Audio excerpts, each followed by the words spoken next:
신명기 7장 1절에 하나님께서 이스라엘을 약속의 땅으로 인도하시고 이제 이스라엘보다 많고 힘이 센 7족속을 쫓아내신다고 말씀하십니다. 2절에 보면 내 하나님 여호와께서 그들을 내게 넘겨 내게 치게 하신다라고 말씀하시죠. 이스라엘에게 약속의 땅을 주시는 것은 하나님의 주권적인 은혜입니다. 그러니까 하나님께서 그곳에 여러 민족들을 친히 쫓아내실 것입니다. 이 모든 일은 하나님께서 하시는 일이죠. 그러나 하나님께서는 이스라엘에게 그들을 넘겨서 이스라엘이 그들을 치게 하십니다. 여기서 친다는 말은 이제 때리고 죽인다 하는 의미입니다. 하나님께서는 우리에게 내가 너희에게 약속의 땅을 준다 하는 말씀과 또한 너희에게 그 땅을 정복해야 할 의무가 있다 하는 말씀을 동시에 주십니다. 하나님께서 은혜로 선물로 이 약속의 땅을 주셨다는 그 사실이 우리가 행해야 할 의무, 하나님의 명령을 없애는 것이 아니라는 것이죠. 그러니까 이게 이제 신약의 맥락에서도 마찬가지인데요. 우리는 신약 성경을 통해서 특히 이제 바울을 통해서 하나님께서 우리에게 베풀어 주신 그 구원이 은혜다 하는 것을, 그러니까 우리가 무엇을 했기 때문에 구원을 얻은 것이 아니라 하나님께서 자격 없는 자들에게 선물로 구원을 주셨다 하는 것을 계속 듣게 됩니다.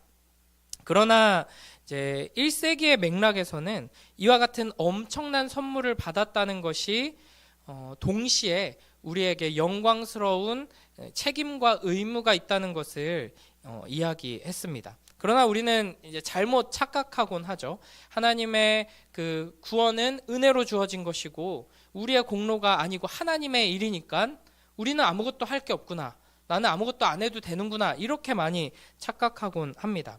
그러나 이제 고대 사람들, 특히 구약시대 사람들과 1, 2세기 초대교회 배경에서는 이런 엄청난 선물을 받는다는 것은 당연히 은혜이고 나는 자격이 없는데 이런 선물을 주셨군요 라고 반응하지만 거기에 당연하게도 또 동시에 우리에게 주어지는 영광스러운 책임과 의무가 있다는 것을 인식했다 하는 것입니다. 무엇보다 하나님께서 이렇게 우리에게 베푸신 놀라운 은혜와 사랑에 대해 가르치시면서도 동시에 우리에게 명령하시고 우리에게 책임과 의무가 있다고 말씀하시는 것은 하나님께서는 우리를 입력하면 그대로 출력되는 로봇과 같은 존재로 부르신 것이 아니라는 것을 보여줍니다. 우리는 하나님과 인격적인 관계를 맺으며 진정한 사랑을 나누는 존재로 부름받고 있는 것입니다. 우리가 하나님의 말씀에 순종하는 것은 너무나 당연한 일이죠. 사실은 하나님께서 우리를 이렇게 우리가 끔찍한 죄인임에도 불구하고 사랑하시고 구원해 주셨다 하는 사실이 아니더라도 하나님 앞에서 우리가 피조물이고 하나님은 창조주이시기에 하나님께서 무엇을 명령하시든 순종하는 것 당연한 일입니다. 그럼에도 불구하고 하나님께서는 우리의 순종을 보시면서 기뻐하시고 그 순종을 높여주십니다. 이것이 큰 은혜, 놀라운 은혜인 것이죠. 그러니까 우리가 순종할 때 하나님께서는 그걸 우리가 하는 일로 여겨주시지만 사실은 그것까지도 하나님께서 하시는 일입니다. 그러나 그럼에도 하나님께서는 계속해서 우리에게 순종을 요구하시면서 순종을 간절히 원하시고 기다리시고 우리가 순종할 때 기뻐하시며 그 순종을 통해 하나님의 일을 이루어 가십니다. 마치 이제 아주 어린 자녀들이 이제 무언가 여러 가지 이제 자라면서 일들을 배워 나가는 장면들을 떠올리면 하나님의 마음을 생각하게 됩니다. 그러니까 부모가 직접 하는 게 뭐 유치원생들 뭐 옷 갈아입히고 신발 신기고 양치시켜서 유치원 보내는 거 이제 매일 힘들거든요, 저는 지금. 근데 그 부모가 그냥 다 해주는 게 훨씬 빠르고 속편합니다.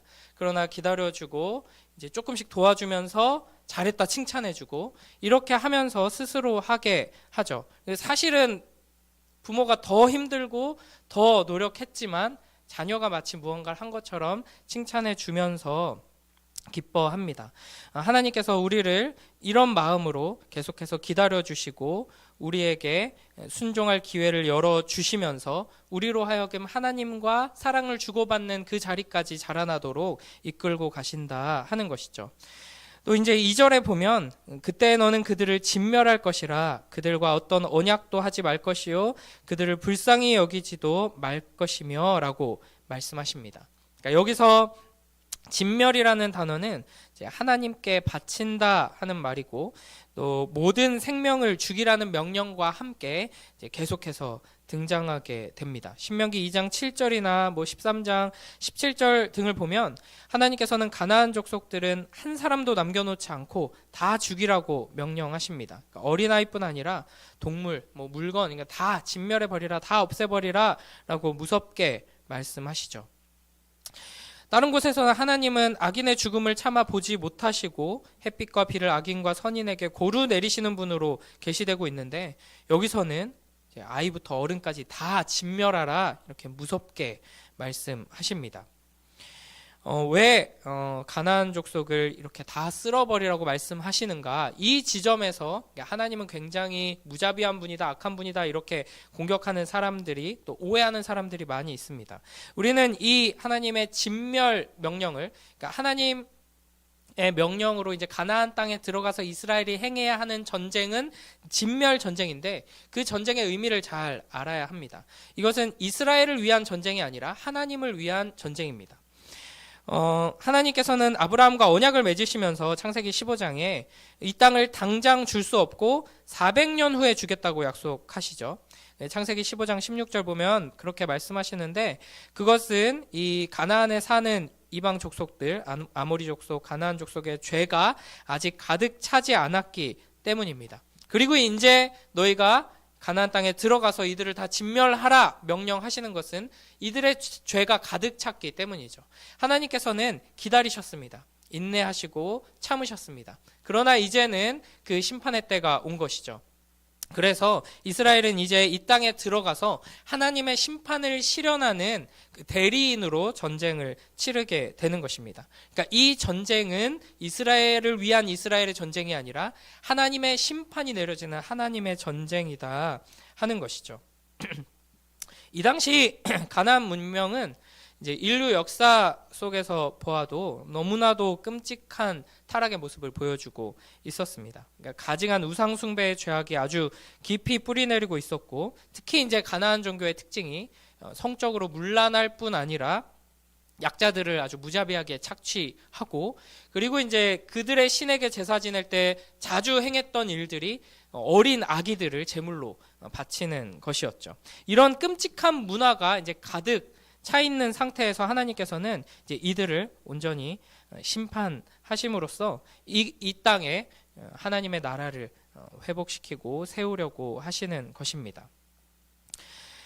그래서 이 가나안 족속의 불의함 때문에 하나님의 공의로운 심판이 이스라엘을 통해서 이제 내려지게 되는 것이죠.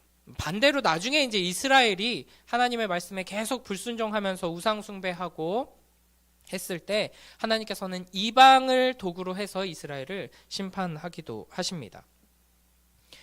많은 사람들이 악인을 하나님께서 가만 내버려 두면 하나님께서는 왜 악인을 처벌하지 않으시느냐, 저렇게 하나님을 모욕하고 저렇게 악한 자 벼락을 내리셔서 심판하셔야지라고 또 하나님께 또 손가락질을 합니다. 그러나 또 반대로 하나님께서 이렇게 악인을 심판하시면 왜 이렇게 하나님이 무자비하시냐, 왜 이렇게 잔인하냐 라면서 비난하죠. 그러나 우리가 기억해야 할 것은 가나안 족속은 무고한 희생자가 아니다 하는 것입니다. 그들은 악함과 가증스러움 때문에 공의의 심판을 받는 것입니다. 그들은 스스로의 선택으로 멸망을 받게 되는 것이죠.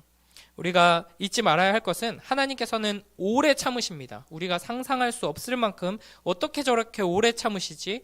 또 우리를 향한 오래 참으심을 생각하면 이 정도로 오래 참으셔서는 안 되는데, 그러면 하나님의 그 공의로운 속성이 무너질 것 같은데 싶을 정도로 오래 참으십니다. 그럼에도 불구하고 하나님께서는 결코 죄악을 눈 감고 그냥 넘어가시는 분은 아니다. 때가 되면 분명하게 공의로 심판하신다 하는 것을 기억해야 할 것입니다. 하나님께서는 이 가나안 족속들과 언약도 맺지 말고 혼인관계도 맺지 말라 하십니다. 4절에 보면 그가 내 아들을 유혹하여 그가 여호와를 떠나고 다른 신들을 섬기게 함으로 여호와께서 너희에게 진노하사 갑자기 너희를 멸하실 것임이니라 라고 말씀하시죠. 당시에 이 가나안에 가득한 이 우상 숭배의 문화와 종교와 이런 사상들이 이스라엘을 물들이지 않게 하시기 위해서 하나님께서는 이들을 진멸하라, 죽여 없애라, 그리고 그들과 관계를 맺지 말라라고 말씀하시는 것입니다. 우리가 두려워해야 할 것은 우리 앞에 불안한 미래, 우리가 나이가 들면서 몸이 약해지고 병드는 것, 사고가 나는 것, 이런 것들이 아닙니다. 우리가 두려워하고 경계해야 할 것은 바로 죄입니다. 그러니까 하나님과 우리 사이를 끊어버릴 수 있는, 우리의 연약한 믿음을 흔들고 우리를 무너뜨릴 수 있는 죄인 것이죠. 이 사단은 죄를 통해서 우리를 공격합니다. 우리의 상처를 비집고 들어와서 침소하고 넘어뜨리려고 하죠. 그러니까 우리가 쓰레기를 치우지 않고 방치해두면은 벌레가 꼬이기 마련입니다. 그래서 하나님께서는 이 세상을 사랑하지 말라 말씀하시고 우리 안에 우상을 제거하라 라고 말씀하시는 것입니다. 2절에 보면 이런 표현이 있죠. 불쌍히 여기지 말고, 또 16절에 긍휼히 여기지 말고 라고 말씀하십니다.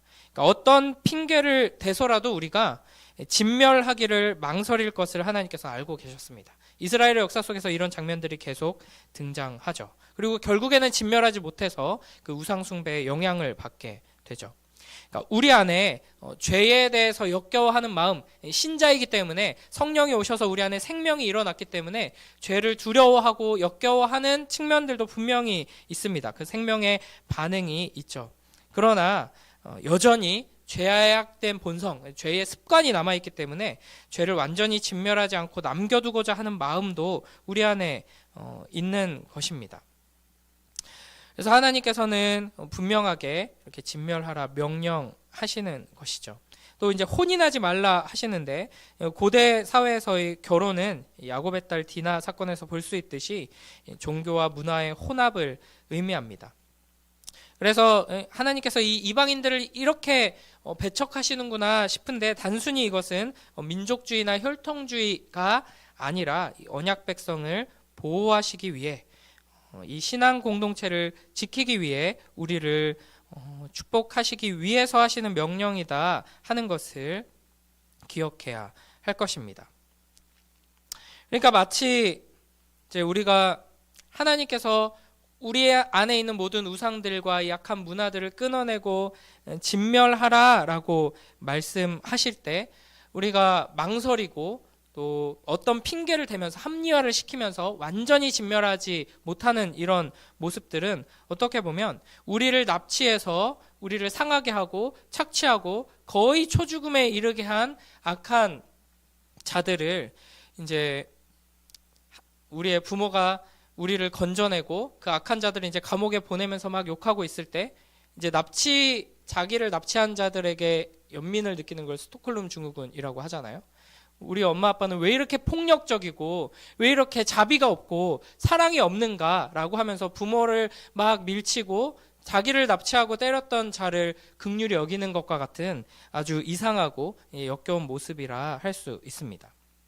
물론 하나님께서 가나안과 어떤 언약도 맺지 말고 혼인하지 말고 그들이 섬겼던 우상들을 모두 깨트리고 다 죽여라 라고 하시는 의미가 우리가 이 세상 사람들과 그 어떤 관계도 맺지 말고 단절되어야 한다라는 말씀은 아닐 것입니다. 우리가 그렇게 살 수 없고 그렇게 살아서는 안 되죠.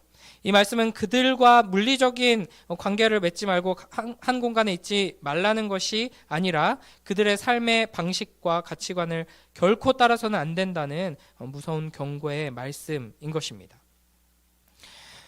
이제 7절, 8절 말씀을 보면요. 7절에 이렇게 말씀하시죠. 하나님의 여호와께서 너희를 기뻐하시고 너희를 택하심은 너희가 다른 민족보다 수요가 많기 때문이 아니니라. 너희는 오히려 모든 민족 중에 가장 적으니라. 그리고 8절에서는 여호와께서 다만 너희를 사랑하심으로 말미암아 또는 너희의 조상들에게 하신 맹세를 지키려 하심으로 말미암아 자기의 권능의 손으로 너희를 인도하여 내시되라고 말씀하십니다. 그러니까 하나님의 이 택하심은 인간의 어떠함에 근거하는 것이 아니라 사랑하셔서, 우리가 사랑스럽기 때문이 아니라 하나님이 사랑이시기 때문에, 하나님께서 사랑하겠다고 작정하시고 우리에게 약속하셨기 때문에 우리가 그 사랑을 받았고 구원의 은혜를 얻었고 지금 그 사랑을 받고 있다 하는 것을 다시 한번 말씀하시면서 이어서 9절부터 11절에 그러므로 계명을 지켜라, 명령과 규례와 법도를 지켜 행하라 라고 말씀하십니다. 그러니까 민수기가 계속 이런 말씀이 반복되고 또 반복되고 있죠. 하나님이 너희를 사랑하셔서 택하셨다. 너희가 잘난 거 하나 없지만 하나님이 사랑하셔서 택하셨으니 하나님의 말씀대로 순종하면 너희는 사랑받고 복받는다. 그러나 하나님을 떠나고 너희가 거부하면 너희는 진노와 저주 아래 거하게 될 것이다. 이 말씀을 또 한 번 반복해 주십니다. 9절에서는 이렇게 말씀하시죠. 그런즉 너는 알라 오직 내 하나님 여호와는 하나님이시요 신실하신 하나님이시라. 그를 사랑하고 그의 계명을 지키는 자에게는 천대까지 그의 언약을 이행하시며 인애를 베푸시되 아멘. 그러나 문제는 우리가 그 계명을 온전히 지킬 수 없다 하는 것이죠. 하나님의 명령과 규례와 법도를 완전히 지켜 행하는 사람이 결코 없습니다. 그러므로 우리는 예수 그리스도를 믿고 의지하여 나아가야 할 것입니다.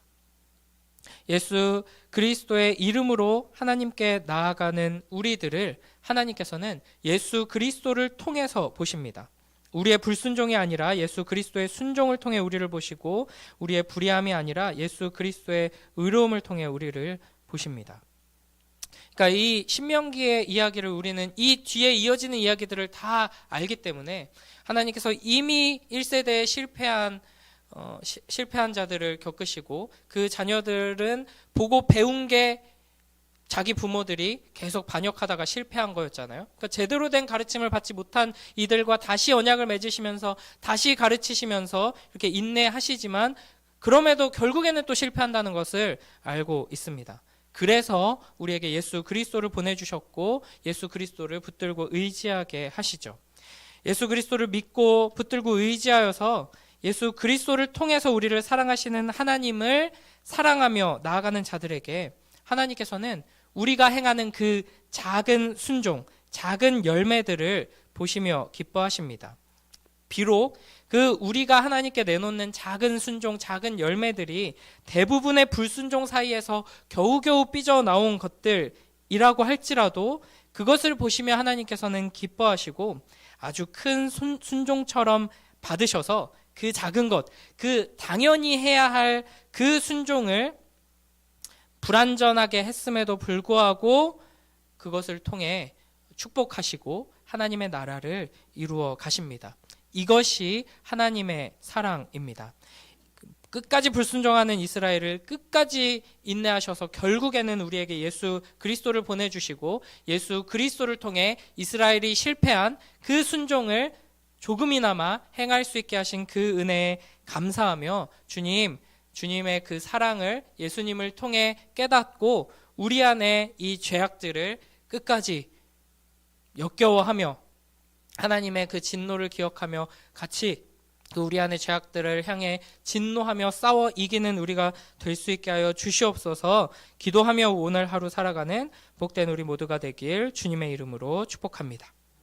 함께 기도하겠습니다. 하나님 아버지 감사합니다. 오늘도 하나님 말씀을 통하여서 우리 안에 죄의 문제들, 죄의 습관들이 얼마나 끔찍한지, 하나님께서 그것을 얼마나 미워하시고 진노하시는지, 우리가 그것들을, 죄악들을, 우상들을 진멸하고 하나님 앞에 거룩한 자로 서기를 기대하고 원하시는지 보게 하시니 감사합니다. 그러나 우리에게 하나님께서 주시는 명령을 순종하여서 이 끔찍한 죄악들을, 우상들을 진멸할 능력이 없음을 하나님께서 아셔서 우리에게 예수 그리스도를 보내셨으니 우리에게 주신 귀한 선물 예수 그리스도를 붙들고 의지하여 오늘 하루 주어진 삶 속에서 우리 안에 있는 또 이 세상 속에 있는 모든 우상들을 멸하며 하나님의 영광스러운 나라를 세워가는 복된 주님의 자녀들 될 수 있도록 축복하여 주시옵소서. 감사드리며 예수님 이름으로 기도드립니다. 아멘.